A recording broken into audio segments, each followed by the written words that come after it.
Magandang araw sa lahat, lalo na sa mga nagbabalak na pumunta dito ng Bahrain at saka naka-apply na. Magandang araw sa inyong lahat. Um, ang video ko na 'to, about sa mga nagtatanong ba kung magkano na ba ang sahod dito sa Bahrain kasi may bago ngayong rule na ang mga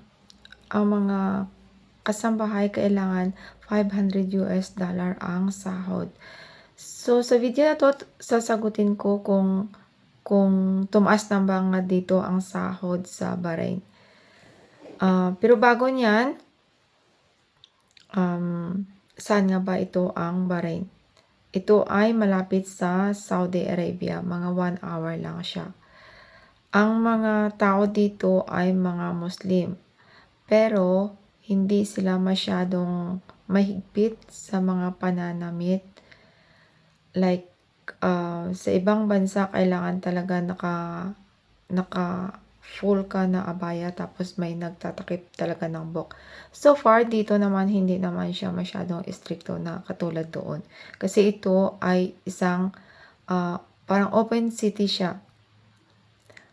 Sa ngayon, ang mga pananamit lalo kaming mga expat ba, kasi noon may mga babae na nagsusuot talaga ng yung sleeveless lang, parang akala nila parang sa Pilipinas lang ba tapos naka-short, nakalabas yung mga tattoo nila diyan. So ngayon pinagbabawal na 'yan. Dinadakip na nila tapos pauwiin ka na, i-deport ka nila. 'Yun ang bagong rule nila ngayon. Medyo nag-istrikto sila.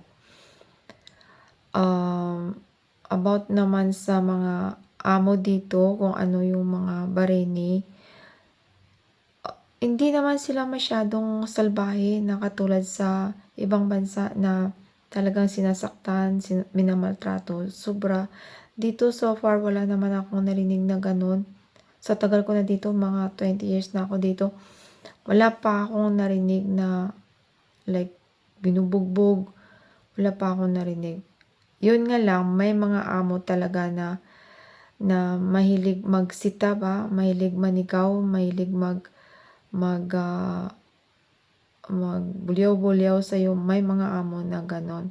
Bakit hindi mo 'to nalinisan, mga gano'n. Kahit ako, nararanasan ko na 'yan with my own experience, naranasan ko ang gano'ng mga amo. So, hindi talaga mawawala 'yan. Pero doesn't mean na kapag pinagalitan ka nila, ise-send ka na nila kaagad sa Pilipinas, no. Or ibalik ka nila sa agency, hindi naman gano'n.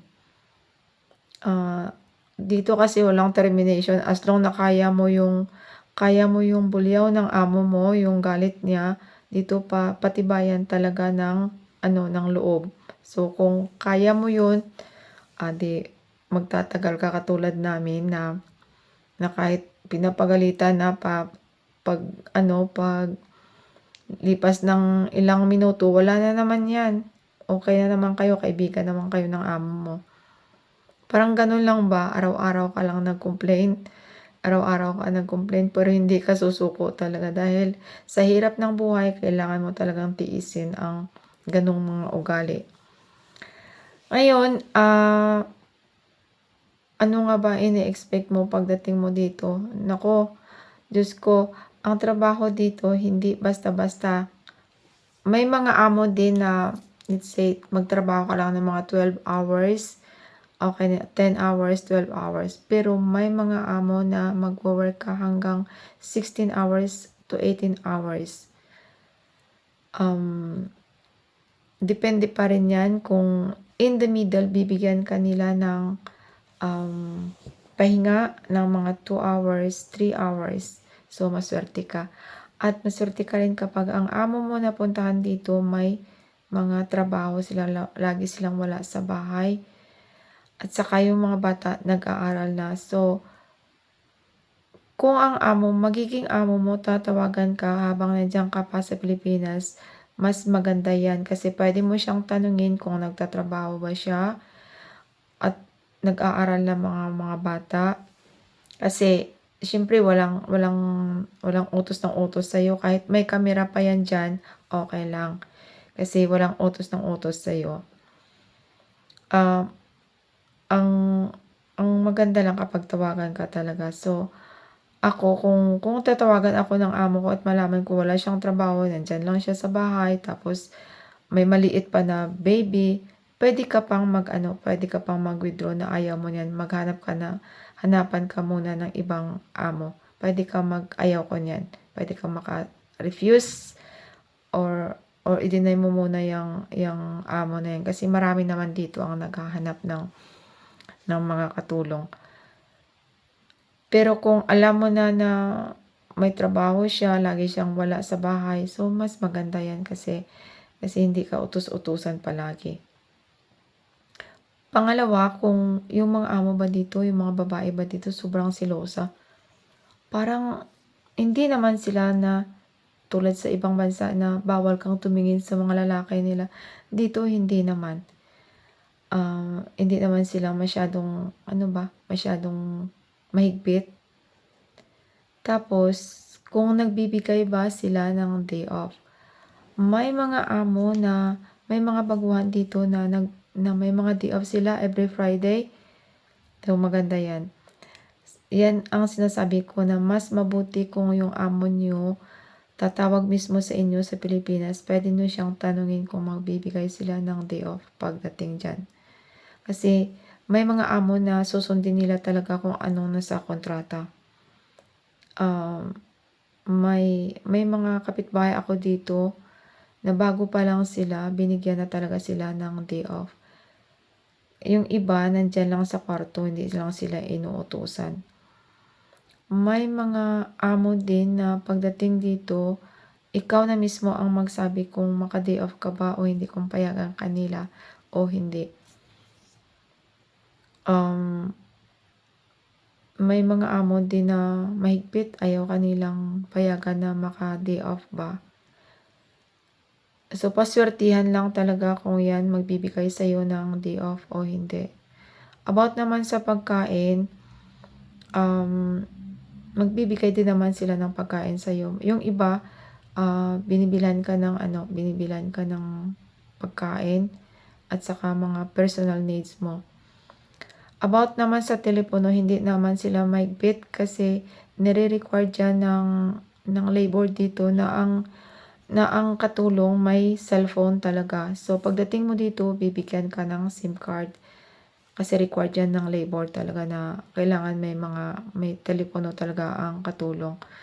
So, dito, may mga amo din na magbibigay ng Wi-Fi password nila.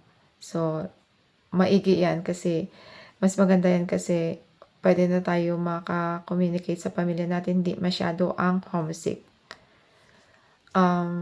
So, dito na tayo sa nagtatanong kung magkano ang sahod ngayon dahil may bagong rule na pinalabas ang OWA na kailangan ang mga baguhan ngayon, $500 na siya. Sa ibang bansa, pinatupad na yung $500 like sa Qatar, sa Kuwait. Pinatupad na nila yung nag-approve na sila ng $500 sa mga newcomer, mga bagong katulong. $500 so mga 27,000 I think, I'm not sure, mga ganun. Unfortunately, ito lang yung Bahrain ang hindi nag-approve ng $500. Ang minimum ngayon dito is 150 BD lang.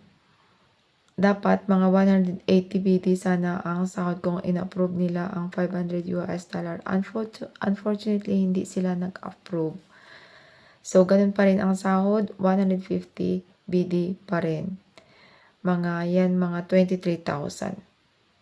So, ang 150 BD na yan, kung hindi ka nag-day off, kung hindi ka bumibili ng mga pagkain mo, hindi ka bumili ng mga personal needs mo, kasi baguhan ka pa lang eh.